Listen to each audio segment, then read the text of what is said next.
예, 유성엽입니다. 우리 저 강영실 수산자원관리공단 이사장님. 네. 그 바다숲 사업 그 실적을 보니까 말이죠. 2009년도에서 2014년도. 네. 왜 이렇게 서해안 지역은 차별을 합니까? 바다숲 같은 경우에는 그 조도가 굉장히 중요합니다. 해조류이기 때문에. 그런데 그 서해의 경우에는 탁도가 심해서 그 비투과량이 적기 때문에 실질적으로 바다숲을 조성하는 데 있어서 조금 한계가 있습니다. 그래서 최근에는 잘피를 조성하는 쪽으로 방향을 많이 전환하고 있습니다. 그래도 이 바다별 특성이라든지 그런 여건을 감안해서 네. 바다 생태 환경을 조성하는 노력은 해야 할 거 아니겠어요? 예.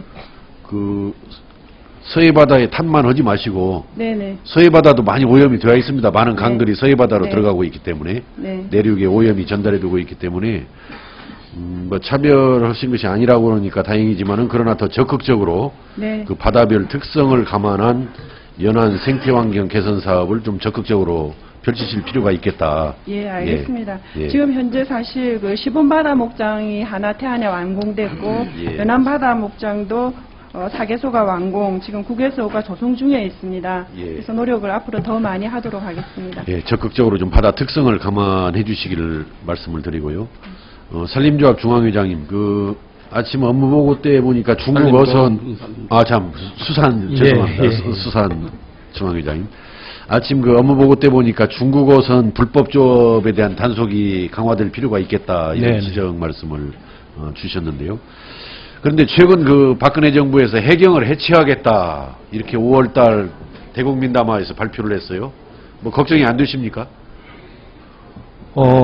최근 들어서 중국 불법 저희들은 침략조업이라고 부릅니다. 예. 왜냐하면 우리 이지 쪽으로 와서 우리가 잡을 고기를 썰어가기 때문에 그 서해뿐만 아니라 뭐 저 동해 북한 수역, 심지어 러시아 쪽 조업 수역까지 우리 어민들에게 많은 피해를 끼치고 있는 실정이기 때문에 중국 어선들에 대한 우려가 매우 그 높은 실정입니다. 그러니까 해경이 해체되면 안 되겠죠, 이건. 그런데 이제 그 해경이 그 불법업 단속하는 것은 뭐 어떻든 그 적극적으로 지금 뭐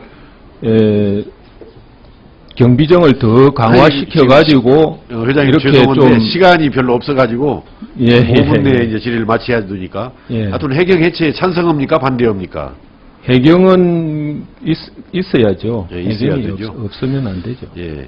아마 그 대통령께서 그 당시가 좀 상황이 좀 위중하고 하다 보니까 감정적이고 성급하게 해경 해체 이렇게 하셨던 것 같아요. 한중 FTA 문제를 지금 걱정을 많이 하셨는데요. 우리나라는 3면이 바다고 중국은 한 2면 정도가 바다잖아요. 중국의 동해라든지 남해. 근데 왜 우리가 중국한테 경쟁력이 뒤져야 됩니까? 수산업 측면에서. 왜 그렇습니까? 이유가 중국한테 뒤져야 할 이유가 뭡니까? 뒤지는 이유가. 중국은 세계 수산 1위 대국입니다. 저희들보다 생산량에서는 한 20배 이상. 아니, 그래도 인구가 예. 많으니까 그 나라도 수산물을 많이 먹을 거 아니에요.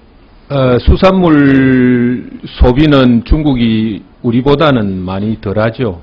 우리는 1인당에 약 55kg 이상 먹지만 중국에서는 1인당 한 20여 kg 정도 되는 것으로 알고 있습니다. 하지만 최근 들어서는 그 중국도 수산물 소비가 급격히 많이 늘고 있는 것으로 그렇게 생각하고 있습니다. 최근에 뭐냐 우리가 농림부 업무 보고를 받아봐도 그렇고 또 이제 산림청 업무 보고를 받아봐도 전부 다 초민간 품목으로 최대한 집어넣겠다 이제 이렇게들 뭐 보고는 해요. 근데 이렇게 많이 초민간 품목에다 넣다 보면은 지난번에 박근혜 대통령과 시진핑 간의 합의원대로 높은 수준의 한중 FTA가 맺어지기가 어렵지 않습니까? 그렇게 되면은. 저희들 염려는 이 중국은 서해라는 바다를 우리 어민들하고 같이 사용하고 있고 또 잡히는 어종도 동종이고 하기 때문에 예. 또 거리도 가깝고 하기 때문에 멀리 미국이나 칠레처럼 냉동 수산물이 들어오는 것이 아니라 중국은 바로 활선어 상태로 바로 들어오기 때문에 우리가 상당히 그 위협을 느끼고 있는 겁니다. 예. 그 산지가 시점 유통센터요, FPC. 예, 예. 한중 FTA 부산 경쟁력을 높이기 위해서는 굉장히 필요한 사업이라고 봐지는데 네. 지금 어떻게 이제 정체 상태로 좀 들어가는 것 같아요.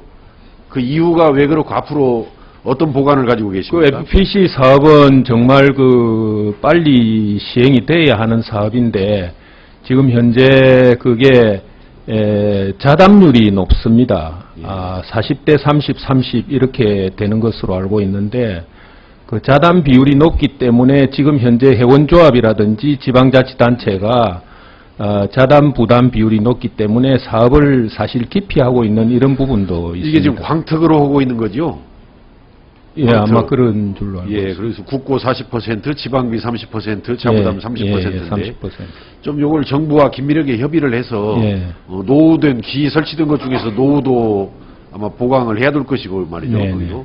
또 신설도 필요한 것이고 하니까 정부와 긴밀히 협의하면서 자부담을 좀 줄일 수 있으면 줄여가지고 의원님께서 좀 많이 도와주십시오. 예, 그렇게 하겠습니다. 예, 예, 예. 예.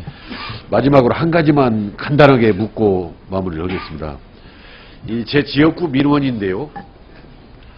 정읍시 같은 경우는 이제 물론 바다는 없습니다. 그러나 이제 거기에도 수협 조합원들이 있는데 이제 업무구역은 이제 부안수협에 속해 있어요. 우리 정읍시가. 근데 이제 수산사무소 같은 행정을 담당하는 것은 고창에 수산사무소가 있다 보니까 뭐 여러 가지 일을 한 번에 이렇게 보기 위해서라도 부안수협에 속해 있는 것보다는 고창수협에 갔으면 쓰겠는데 현재 그 정관에 정해 있는 절차대로 가기 위해서 그걸 관철시키기는 좀 어렵습니다. 그렇잖아요?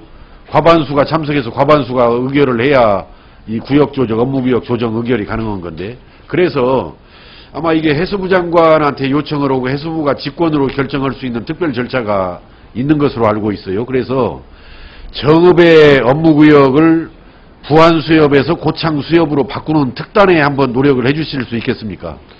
아마 업무구역 그 변경은 해수부 장관도 그렇게 명령할 수 없다고 생각을 하고 있습니다. 제가 그것은- 법을 보니까 그 예. 자료를 이제 시간이 가니까 내가 동료 의원님들한테 미안하니까 예. 뭐 여기서 저는 질문을 마치겠습니다. 그 절차나 근거 법률을 제가 회장님께 제시를 해드릴 네, 테니까 네, 네. 가능하다면은 좀 그 해수부 장관과 적극적으로 협의를 해서 네. 그 지역 주민들의 어떤 편의를 좀 해결해 주시기 바랍니다. 네, 네. 예, 이상입니다. 알겠습니다. 예. 네, 유성엽 의원님 수고하셨습니다. 다음은 존경하는 이지 의원님 질문해 주십시오.